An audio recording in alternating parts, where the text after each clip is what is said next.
दोस्तों, अगर आप भी अपनी कुछ वीकनेस की वजह से खुद को दूसरों से कमज़ोर समझते हैं तो ये वीडियो सिर्फ़ और सिर्फ आपके लिए है। आज की इस वीडियो में मैं आपको एक ऐसे लड़के की स्टोरी सुनाने वाला हूँ जिसने अपनी वीकनेस को स्ट्रेंथ बनाकर अपना और अपने माता पिता का नाम रोशन किया। तो चलिए वीडियो को शुरू करते हैं। वीडियो शुरू करने से पहले हमारे चैनल को सब्सक्राइब करके बेल आइकन को प्रेस कर लें ताकि हमारी आने वाली हर मोटिवेशनल वीडियो आप तक सबसे पहले और आसानी से पहुंचती रहे। जापान के एक छोटे से कस्बे में रहने वाला 10 वर्षीय ओकायो को जूडो सीखने का बहुत शौक था, पर बचपन में हुई एक दुर्घटना में बायां हाथ कट जाने के कारण उसके माता पिता उसे जूडो सीखने की आज्ञा नहीं देते थे। पर अब वो बड़ा हो रहा था और उसकी जिद भी बढ़ती जा रही थी। लास्ट में माता पिता को झुकना ही पड़ा और वो ओकायो को नज़दीक शहर के एक मार्शल आर्ट गुरु के पास ले गए।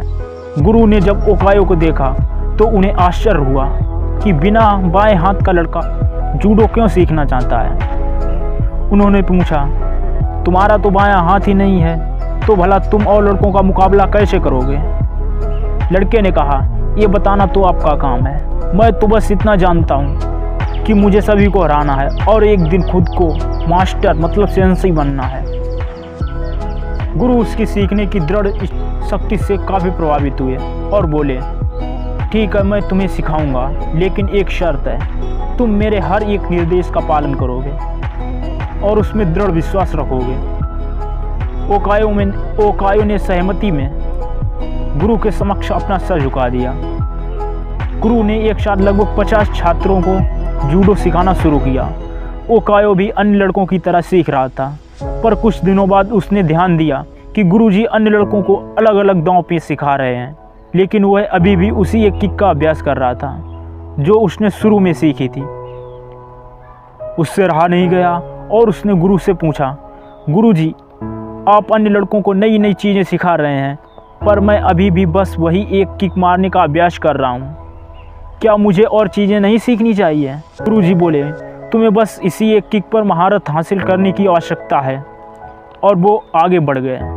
ओकायो को विस्मय हुआ, पर उसे अपने गुरु पर पूर्ण विश्वास था और वह फिर अभ्यास में जुट गया।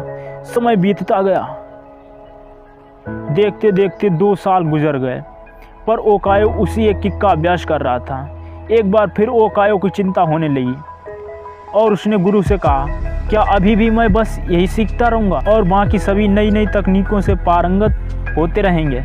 गुरुजी बोले, तुम्हें मुझ पर यकीन है तो अभ्यास जारी रखो। ओकायो ने गुरु की आज्ञा का पालन करते हुए बिना कोई प्रश्न पूछे 6 साल तक उसी किक का अभ्यास जारी रखा।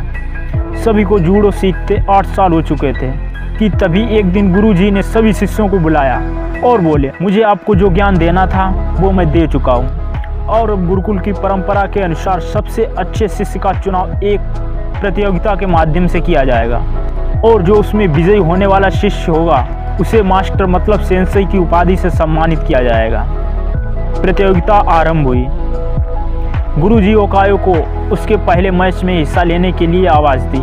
ओकायो ने लड़ना शुरू किया और खुद को आश्चर्यचकित करते हुए उसने अपने पहले 2 मैच बड़ी आसानी से जीत लिए।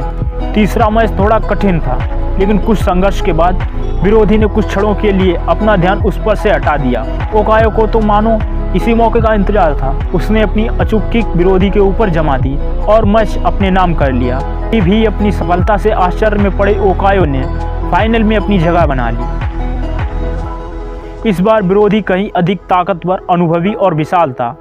देखकर ऐसा लगता था कि ओकायो उसके सामने 1 मिनट भी नहीं टिक पाएगा। मैच शुरू हुआ। विरोधी ओकायो पर भारी पड़ रहा था। रेफरी ने मैच रोककर विरोधी को विजेता घोषित करने का प्रस्ताव रखा, लेकिन तभी गुरुजी ने उसे रोकते हुए कहा, नहीं, मैच पूरा चलेगा। मैच फिर से शुरू हुआ। विरोधी अति आत्मविश्वास से भरा हुआ था और अब ओकायो को कम आंक रहा था और इसी दंभ में उसने एक बार गलती कर दी। उसने अपना गार्ड छोड़ दिया।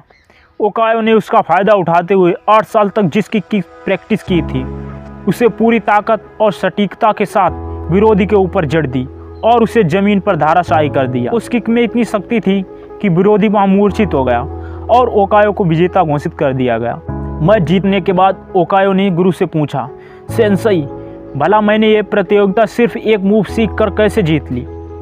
गुरुजी ने उत्तर दिया, तुम 2 वजहों से जीते हो।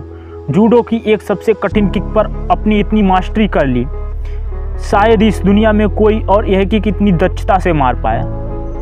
और दूसरा कि इस किक के बचाने का एक ही उपाय है, और वो है विरोधी के बाएं हाथ को पकड़कर उसे जमीन पर गिराना।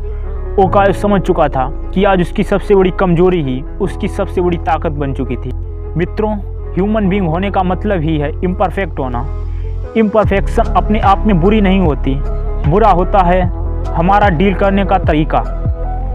अगर ओकायो चाहता तो अपने बाएं हाथ के ना होने का रोना रोकर एक अपाहिज की तरह जीवन बिता सकता था, लेकिन उसने इस वजह से कभी खुद को हीन नहीं समझा।